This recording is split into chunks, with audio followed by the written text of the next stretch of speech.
Սիրելի հայրենակիցներ, նախագահ Սարգսյանի մասնակցության պոդքասթի արձագանքների ժամանակ Փաշինյանի մի քանի կետին պիտի անդրադառնամ։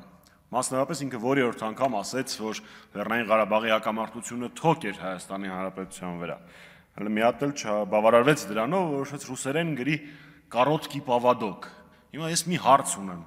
Լավ երկար էր, այդ կառոտկի պավադոկը, որ այդ դրա արկայության պարագայում մենք սեպա ենք ստորագրում, որը մինչ օրս դուք փորձում եք իրագործել ու առանձնապես դա ձեր մոտ չի ստացվում։ Հետո ինքը ասեց ժողովրդի իրավունքները, պատմական արդարության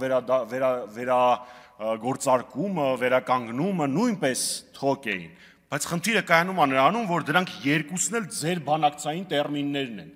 Իրավունքներ, անվտանգություն, արդարություն, դա դուք եք բերել բանակցային գործընթաց։ Մերը 3 հիմնարար սկզբունքներ ինքնորոշման իրավունքով։ Ավելին ասեմ, ձեր իշխանության ընթացքում մեր բանակցությունների ավարտից տարիներ անց Ռուսաստանի Դաշնությունը, Եմեն, ԱՄՆ-ն, Գերմանիան, Կանադան նույնիսկ այս տարվա օգոստոսին այդ նույն հիմնարար սկզբունքներից ինքնորոշման իրավունքին հղում են կատարել։ Այ դա էր մեր բանակցային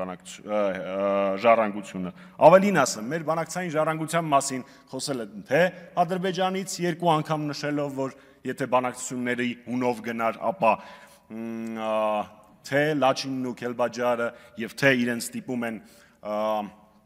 ճանաչել Արցախի անկախությունը եւ թե երկրորդը դրա մասին Փաշինյանն է ինքը ասել գաղտնալսման ընթացքում ասել է որ Ադրբեջանը համակերպվել է որ Լեռնային Ղարաբաղը Արցախը Ադրբեջանի կազմում չի լինելու անդրադառնանք մեկ այլ կարևոր կետի վերջերս մամուլում տարածվեց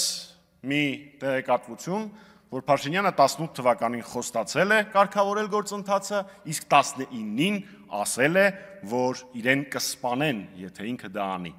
Երբ որ դա համադրում ես այն փաստի հետ, որ հոկտեմբերի 19-ին Փաշինյանը չկանգնեցրեց պատերազմը, չարեց անհրաժեշտը պատերազմը կանգնացնելու համար, հետո էլ պատճառաբանեց, որ իրեն դավաճան կհամարեին այդ պարագայում, մենք գալիս ենք մի պարզ եզրակացության, 2 անգամ Նիկոլ Փաշինյանը մի անգամ իր կաշին, մյուս անգամ իր կաշվե աթոռը փրկելու համար մատաղ է արել մեր զինվոր տղերքի կյանքերը, ուստեղ այլ քննարկման տարբերակ չկա Վերջում անդրադառնամ 2 ԿՊԱ-կանի ելույթների։ Մեկը Ռուբինյանի այսօրվա բրիֆինգի ժամանակ ասված մտքին, որը փորձում էր մեղադրել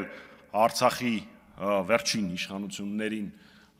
Արցախի հանձնման մեջ, մի հատ կողմնորոշվեք էլի իրար մեջ, եթե Արցախում 10 օր իշխանության եղած իշխանություններն են պատասխանատու Արցախի հանձնման համար, բա դուք որ այդ ժամանակ 5 տարի է Հայաստանում իշխանություն էիք, այդ ոնց է որ մեղքը գցում եք նախկինների վրա։ Մի քիչ հակասություն չկա ձեր ասածների մեջ։ Երկրորդը Տիկին Պալյանի ասածը։ Տիկին Պալյան,